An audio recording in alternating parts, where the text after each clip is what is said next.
Alright, what's going on guys, and welcome back to Comic Breakdown. It is Sunday, which means it is time for our Indie Comics Weekend. Starting it off, we're going with Once and Future, issue number 3. Brought to you by Kieran Gillen, Dan Mora, and Tamara Bonvillain. We have been thrown into the world of mythology and folklore. We have been introduced to Gran, the gun-toting, cigarette-smoking grandmother. And then there is Duncan. This is her grandson, and he is just now being privy to what she has been hunting and chasing her entire life. From vampires to werewolves, and now their most recent, King Arthur, being resurrected by a woman named Elaine. He appears to be seeking out to take over all of Britain. This is the return of the once and future king. Make sure you guys have subscribed to the channel, make sure you like this video, and with that being said, let's dive into this breakdown. Alright gang, so as we get into issue number 3, we are in Otherworld. After Gran and Duncan made their way through a gateway, this is what led them to Otherworld. This is where King Arthur is building his new army, and that army starts with reuniting all of his old knights. While doing this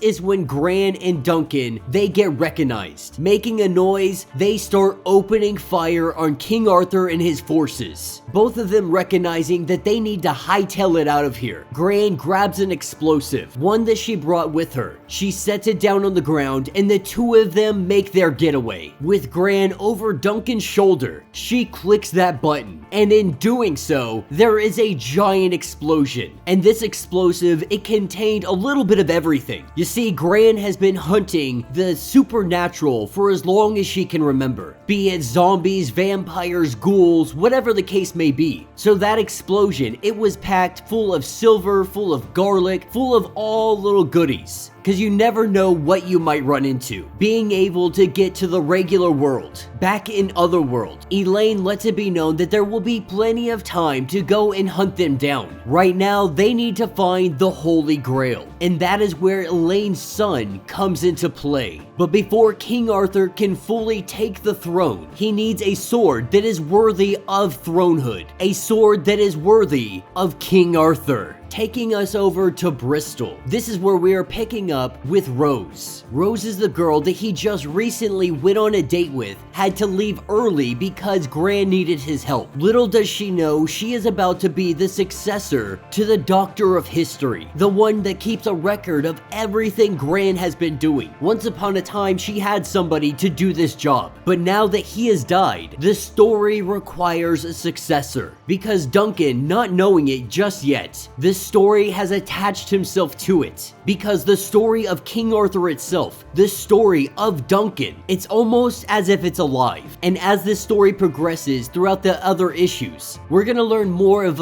exactly what that means. But showing up to Rose's house, Gran wastes no time pointing a gun in her face, having no time to explain, no time to see if they want to do this. The world is at stake, and Gran has no time for messing around. And so escorting both Rose and Duncan to the archives. The archives is the location where they keep all of this information. The place where the predecessor kept all of the history. In case of his death, he left behind a box. This box contains another box inside of it, having very specific instructions for Rose, letting her know that she needs to help any way she can with Gran and whatever she is doing. That everything she says is true, it is trustworthy, and very soon, she is going to learn that. And so now having their Doctor of History, not really sure if she's 100% on board, Gran says that they need to stop King Arthur. And of course, Gran has an idea. Rose letting Duncan know that she is very secretive, and Duncan is just now starting to realize how secretive she has really been. Now that he thinks back on it, his entire childhood, he was never allowed to read stories of mythology and fable and King Arthur. He never fully understood why this was. But now he is beginning to understand. It is because these stories, they are all true. This is what takes them to the baths a little later on, the location where Edgar the Good had been crowned King of all England. Because of this, it has some kind of connection to Otherworld and everything else. This place remembers. and as they begin to look around, they see ghosts floating all over the place. This is when Rose knows that all of this is in fact real, that it's not the rantings of some old grandma. And her only job, Rose's only job, is to hold the candle, to keep this candle lit. For as long as it stays lit, the doorway will stay open. And so with Gran and Duncan heading off on their adventure, they poke open the door, and what they see is King Arthur and his undead knights. And what they stand around is the sword in the stone.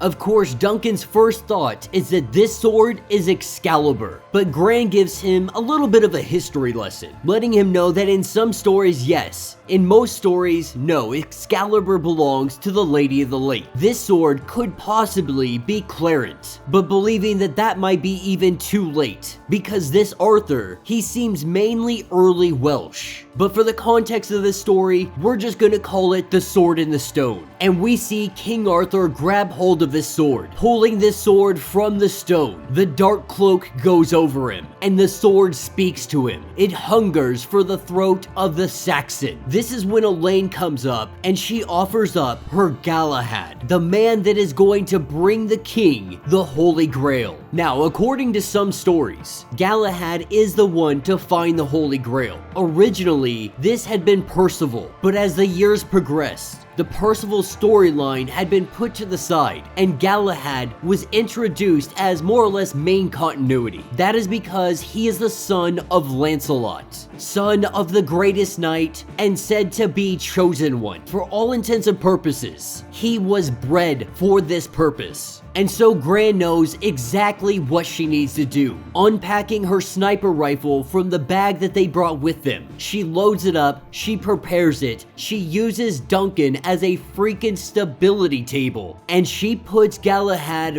right in her crosshairs. Because if there is no Galahad, he cannot go get the Holy Grail, which means all of this gets put to an end right here, right now. And that will be the end of this issue. So let me know what you guys think down in the comments. For you guys that have been with the channel for quite some time, you know I'm a huge Once and Future fan. Dan Mora, Tamra Bonvillain, and Kieran Gillen, who Kieran Gillen currently writing the Judgment Day going on with Marvel Comics. I would go out on a limb and say that this is probably some of his best writing. Absolutely knocking out of the park. Well, it's taking mythology, it's taking folklore, it's taking the things of stories. It's doing it in such a unique and brand new way. Because while we are connected to these stories, we grew up hearing these stories and reading them in books, so on and so forth. To take these stories and put such an amazing spin onto them, it really is phenomenal. And then you add amazing artwork, amazing coloring on top of that, and you have a comic that is going to sell out time and time and time again. I also like the idea that this isn't necessarily the only King Arthur. There isn't necessarily one Excalibur sword.